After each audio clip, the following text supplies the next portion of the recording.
The Trump-Kim summit in Singapore on June 12 has emerged as an historic meeting for the ages that sets the stage for Asia to prevail as the powerhouse region for our world in the 21st century, while the United States remains actively engaged in partnership with the continent, says Tom McGregor, political analyst and Asia-Pacific commentator for China's national TV broadcaster CNTV.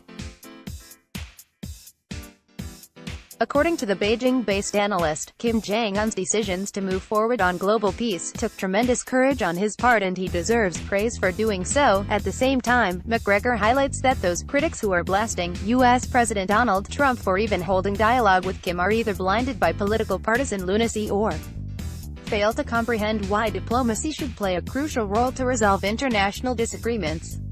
If Kim sought to keep his nukes, he would have no reason to meet Trump face-to-face, the analyst, who has predicted from the outset that the historic meeting would take place against all odds, noted, "You can't trump the Trump. He's from New York and earned billions of dollars making huge real estate business deals. Throughout his entire business career, he faced off against the toughest and smartest business people in the world. He won big onto some deals and went bankrupt on others. So Trump knows how to negotiate and learned from his mistakes." The commentator believes that the U.S. president would never sign a denuclearization deal with Pyongyang unless they consented to allow U.S. nuclear inspectors to step into North Korea to investigate and witness verifiable proof Pyongyang is moving forward on denuclearization under a staged process. On the other hand, for Kim it is a significant move that will open the doors for economic cooperation and diplomatic opportunities with more countries. "We will witness the dawn of a new North Korea that welcomes deeper ties with the U.S., South Korea, Japan and other nations," McGregor envisions. EU's geopolitical demise. Besides being the moment of truth for Kim, the historic deal also indicated the beginning of the demise of the EU as a global power player, the commentator opined. Take a note that European Union member states and all other Western countries outside Asia, except for Russia, had no engagement whatsoever with the talks, McGregor underscored. A few days earlier Trump had departed from a G7 summit in Canada without even signing a simple joint communique that signals the EU is not worthy of consideration when addressing major diplomatic issues impacting the world at large. The analyst foresees that the winds of power and fortune are shifting eastward to Asia. For the Asia-Pacific to step on the world stage in a grand manner, it's essential to resolve diplomatic tensions that could overshadow the Asia success story, he highlighted.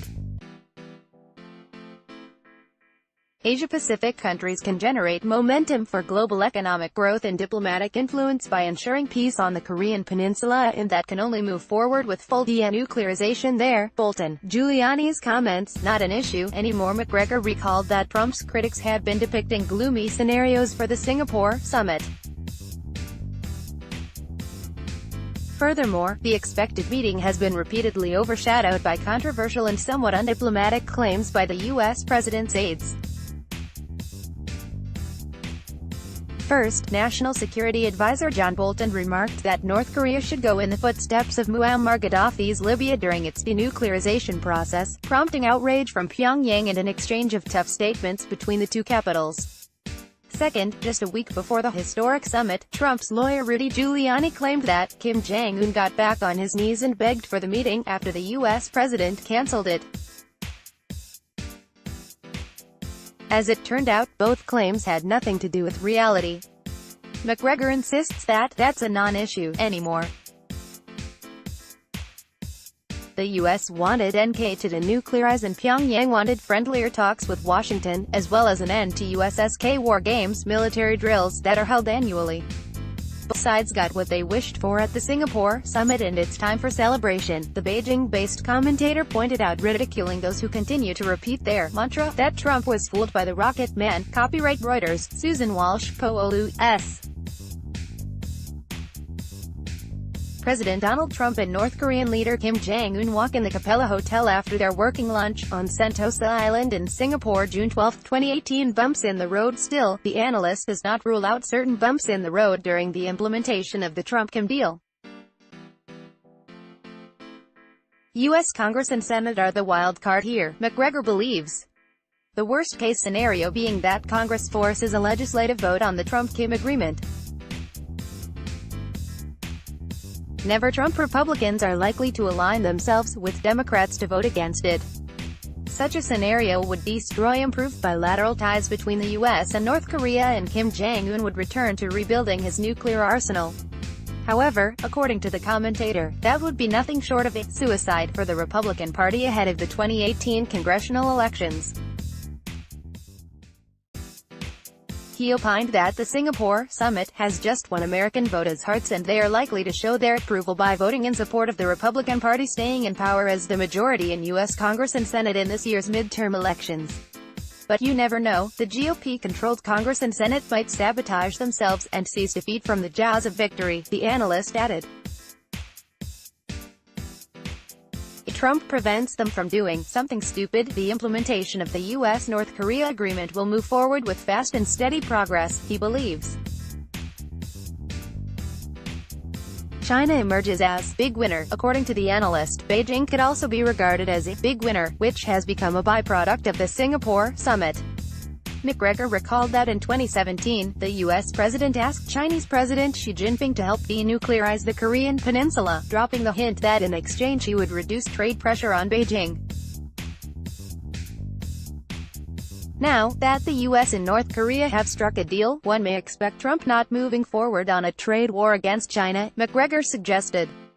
The analyst noted that to de-escalate tensions in the region, Washington should not meddle in diplomatic tensions over the South China Sea, and since Trump has stopped military drills on the doorstep of North Korea, it would be wise to also redeploy the THAAD, Terminal High Altitude Area of Defense, outside of South Korea, McGregor stressed. Hence, the Singapore summit should directly result in improved ties between Beijing and Washington, he added. More sympathetic light. Commenting on the Trump-Kim summit, the commentator noted that the North Korean leader had appeared in a new light. While watching video footage of the Singapore summit, I'm an expert on reading eyes, and one of the first things that caught my attention was that Kim looked nervous and that he seemed worried something might go wrong. I see Kim in a more sympathetic light now, he said. McGregor noted that Kim has taken a huge gamble to initiate reforms in his country, referring to those who claim that the North Korean leader will go in the footsteps of his father and grandfather, who reneged on their prior agreements. The analyst opined that one should not be deluded into thinking that everything is determined by blood. Kim wants to reform North Korea and is sincere in doing so. He will get support from Trump to boost the economy of his nation, and the world should support that, McGregor emphasized, adding however, that one should trust but verify. The views and opinions expressed by Tom McGregor and Ekaterina Blinova are those of the contributors and do not necessarily reflect those of Sputnik.